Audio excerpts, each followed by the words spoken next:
சக்தி YouTube channel நேயர்கள் அனைவருக்கும் ஈரோடு குரு கனிமொழியின் அன்பான வணக்கங்கள். அதாவது இன்னைக்கு நமக்கு மக்களுக்கு பார்த்திங்கன்னா இன்றைய காலகட்டத்தில் என்ன தேவைகள் அதிகம் அப்படின்னு பார்த்தீங்கன்னா பணம் தான். பணம் இல்லைன்னா இந்த உலகத்தில் எதுவுமே சாதிக்கவும் முடியாது, வாழவும் முடியாது. இன்றைய உலகத்தில் ஒரு சிங்கிளாக ஒரு டீ வாங்கினா கூட 12 ரூபா வேணும், அதுக்கு கூட பணம் தேவை. இன்னைக்கு எந்த இடத்துக்கு எங்கே போனாலும் பணம் இல்லாமல் நம்ம எங்கேயுமே பயணிக்க முடியாது. இந்த பிரபஞ்ச சக்திக்கு ரொம்ப நமக்கு இன்றியமையாதது பணம் தான்.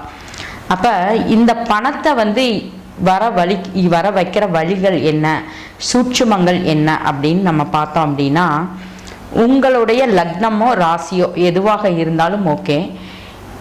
உங்களுக்கு இப்போ யார் பணம் தருவாங்க அப்படின்னு பார்த்தீங்க அப்படின்னா, உங்கள் லக்ன ராசிக்கு 2 குடையவராகவோ 6 குடையவராக 10 குடையவராக யார் வராங்களோ அவங்க தான் உங்களுக்கு பணம் தருவாங்க. இப்போ நீங்கள் போய் ஒருத்தர்கிட்ட கடனே கேட்குறீங்கன்னு வச்சுக்கோங்களேன். கடன் கேட்குறீங்க அப்படின்னா அந்த கடன் யார் தருவாங்க அப்படின்னு பார்த்தீங்கன்னா, உங்களுடைய லக்னத்துக்கு 6ஆம் ராசிக்குரியவர் யாராக இருக்காரோ பார்த்தீங்கன்னா அவங்க தான் கண்டிப்பாக உங்களுக்கு பணம் தருவாங்க. நீங்கள் வேணால் நல்லா சிந்திச்சு பாருங்களேன் யார் கொடுத்துருக்காங்க அப்படின்னு சொல்லிட்டு. அந்த மாதிரி தான் வரும். இப்போ இந்த 2, 6, 10 பாவங்கள் தான் உங்களுக்கு பணம் கொடுக்கக்கூடிய பாவங்கள். அதாவது உங்களுடைய ஜாதகத்தில் இப்போ எல்லாருக்கும் ராசி தெரியும், லக்னம் யாருக்குமே தெரியறதுக்கு வாய்ப்பு இல்லை, ஒரு சிலருக்கு தெரியறதுக்கு வாய்ப்பு இருக்குது. பட் நீங்கள் லக்னத்தை எடுத்துக்கோங்க மெயினாக.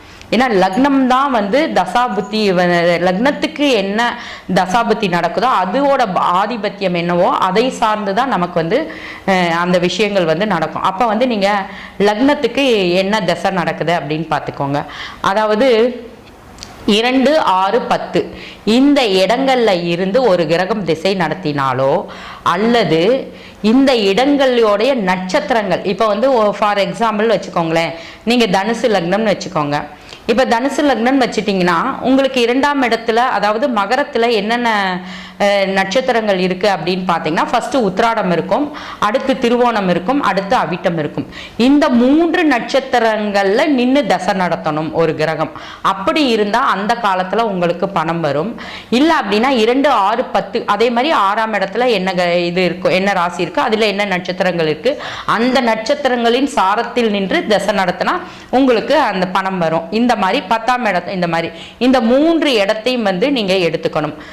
எடுத்துட்டு நீங்க இந்த நட்சத்திர சாரத்துல ஒரு கிரகம் நின்று தசா நடத்தினாலோ, இந்த இடங்கள்ல ஒரு கிரகம் நின்று தசா நடத்தினாலோ உங்களுக்கு கண்டிப்பாக பணம் வரும். ஓகே, இது எந்த மாதிரியாக உங்களுக்கு பணம் வரும் அப்படிங்கிறது நமக்கு ரொம்ப முக்கியம் இல்லையா? உதாரணத்துக்கு இப்போ பார்த்திக்கிங்களோங்க, 2ங்கிறது பார்த்தீங்கன்னா நீங்கள் தினமும் நீங்கள் சம்பாதிக்கக்கூடிய வருமானம்ங்கிறது 2ஆம் இடம். 6ஆம் இடம் அப்படிங்கிறது உங்களுடைய உழைப்பு, நீங்க அடுத்தவங்களுக்கு செய்யக்கூடிய சர்வீஸ் அதனால கிடைக்கக்கூடிய வருமானம். 10ங்கிறது உங்களுடைய ஜீவனஸ்தானம், அதாவது நீங்க உங்களுடைய தொழிலோ நீங்க என்ன உங்களுடைய கர்மா என்னவாக இருக்குதோ அதை சார்ந்த தொழில தான் நீங்க செய்ய முடியும். அதன் மூலமாக வரக்கூடிய பணம் இதுதான் உங்களுக்கு இந்த 2, 6, 10 தசா நடத்துறப்ப உங்களுக்கு பணம் வரக்கூடிய காலம். சரி, ஓகே.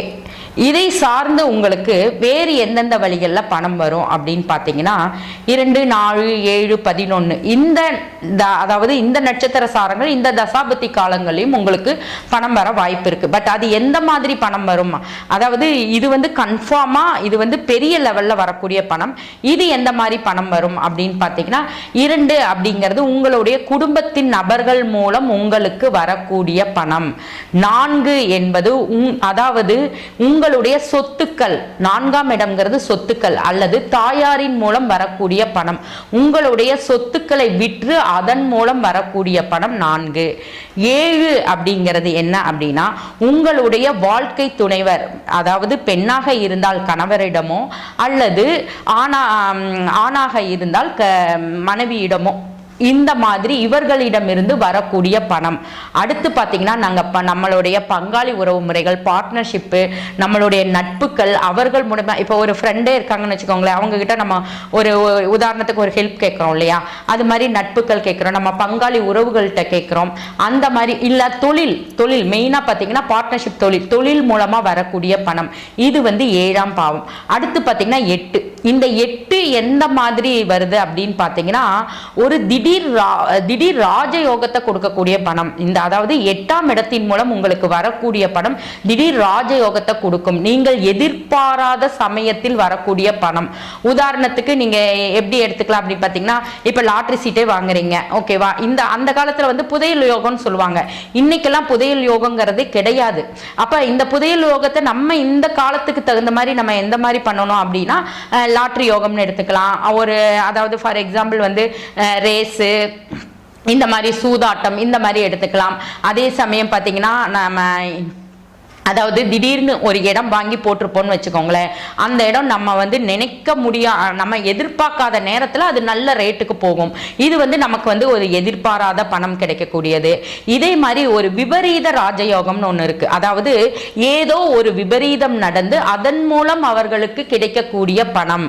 அப்போ உதாரணத்துக்கு இப்போ வந்து தன்னுடைய அப்பா பேர்ல எல்ஐசி இன்சூரன்ஸ் போட்டிருக்காருன்னு வச்சுக்கோங்களேன், அப்போ அவங்களுக்கு எப்படி பணம், அவங்க அப்பா இறந்த பிறகு அவங்களுக்கு பணம் வரும். அதாவது ஒரு விபரீதம் நடந்து அதன் மூலம் அவங்களுக்கு பணம் வரும். இது வந்து 8ஆம் இடத்தை சொல்லும். அடுத்து பாத்தீங்கன்னா 11. இந்த 11 அதாவது காலபுருஷனுக்கு எடுத்துட்டீங்கன்னா 2-11, 2ஆம் இடம் வந்து சுக்கிரன், 11 வந்து சனி.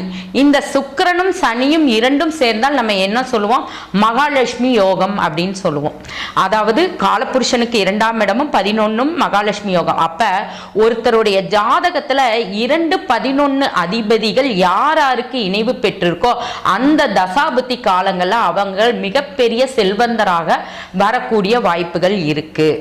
அதே மாதிரி கண்டிப்பா பாத்தீங்கன்னா அவங்க நல்ல பணம் சம்பாதிக்கக்கூடிய வாய்ப்புகள் அவங்களுக்கு இருக்கும். இந்த மாதிரி இப்ப பாத்தீங்கன்னா இந்த 2-11 அதிபதிகள் சேர்ந்து இருந்தா இவங்களுக்கு பணம் வரும். அடுத்து 11 எப்படி பணம் வரும் அப்படின்னு பாத்தீங்கன்னா, அதாவது உங்களுடைய தொழில் மூலம் லாபம். 10க்கு 11ஆம் இடமான 10க்கு 2ஆம் இடமான 11 உங்களுக்கு தொழில் மூலம் கிடைக்கக்கூடிய லாபம். அடுத்து உங்களுடைய அதிர்ஷ்டத்தின் மூலம் கிடைக்கக்கூடிய லாபம், உங்களுடைய நண்பர்களால் கிடைக்கக்கூடிய லாபம், இந்த மாதிரி அதாவது மூத்த சகோதரர்களால் உங்களுக்கு கிடைக்கக்கூடிய லாபம், அதாவது 2ஆம் தாரம் இளைய மனைவியால் கிடைக்கக்கூடிய லாபம், இதை எல்லாம் வந்து உங்களுக்கு 11ஆம் இடம் சொல்லும். இப்படி ஒவ்வொரு விஷயத்திலும் வந்து இந்த மாதிரி வந்து எந்தெந்த பாவத்தோட அதாவது நம்ம லக்னத்துக்கு எந்த பாவத்தோட எந்த மாதிரி கனெக்ட் ஆகியிருந்தா எப்படி நமக்கு பணம் வருங்கிறத நம்ம இதை வச்சு தெரிஞ்சுக்கலாம். ஓகேங்க, இந்த வரக்கூடிய பணத்தை நம்ம நிலைக்க வைக்கணும் இல்லையா? பணம் வந்தா மட்டும் போதுமா? எல்லாருக்கும் பணம் வந்தா நிலைக்குதா? நிலைக்கிறது இல்ல. நிறைய பேருக்கு பாத்தீங்கன்னா பணம் வந்தா பாத்தீங்கன்னா கடன் கட்டுறாங்க, கடனுக்கு போகுது. எங்க நான் நல்லா சம்பாதிக்கிறேங்க, ஆனா பாத்தீங்கன்னா என்னோட வருமானம் பூரா கடனுக்கு போகுதுங்க அப்படின்னு சொல்றவங்க நிறைய பேர் இருக்காங்க இல்லையா? அப்ப இந்த செல்வம், இந்த வரக்கூடிய பணம் நம் வீட்டில் தங்குவதற்கு நாம் என்ன பண்ணணும் அப்படின்னு பாத்தீங்கன்னா, அதாவது வெள்ளிக்கிழமை காலையில சுக்கிர ஓரையில காலையில 6 to 7 மணிக்கு நீங்க வந்து பச்சை கற்பூரம் இருக்கு இல்லையா, பச்சை கற்பூரத்தை வந்து தண்ணீரிலையோ இல்ல பன்னீரிலையோ கரைச்சிக்கணும். கரைச்சிட்டு இதை வந்து நீங்க வாசல் அதாவது வீடு பூரா தெளிச்சுட்டு வரணும். அதே மாதிரி பாத்தீங்கன்னா நீங்க தீபம் ஏற்றும் போது பச்சை கற்பூரம் காட்டி தீபம் ஏற்றி வழிபடணும். அதே மாதிரி பாத்தீங்கன்னா மகாலட்சுமிக்கு மல்லிகைப்பூனால நீங்க வந்து மல்லிகைப்பூ, செந்தாமரை பூ, இதன் மூலம் நீங்க வந்து மகாலட்சுமியை வழிபாடு செஞ்சீங்கன்னா உங்க வீட்டுல வந்து பணம் வந்து தங்கறதுக்கு வாய்ப்புகள் இருக்கு. அதே மாதிரி உங்களுடைய நீங்க விளக்கி ஏற்றக்கூடிய தீபத்துல 2 கிராம்பு, ஏலக்காய், அதே மாதிரி ஜவ்வாது பவுடரு, இந்த மாதிரி அந்த விளக்குல போட்டு எண்ணெயை ஊற்றி, அதாவது மெயின் மேக்சிமம் பார்த்தீங்கன்னா நெய் விளக்கு ஏற்றுங்க. நம்ம நல்லெண்ணெய் தீபம் இன்னைக்கு நல்லெண்ணெய் பார்த்தீங்கன்னா ஒரிஜினலாக நமக்கு கிடைக்கிறது இல்லை.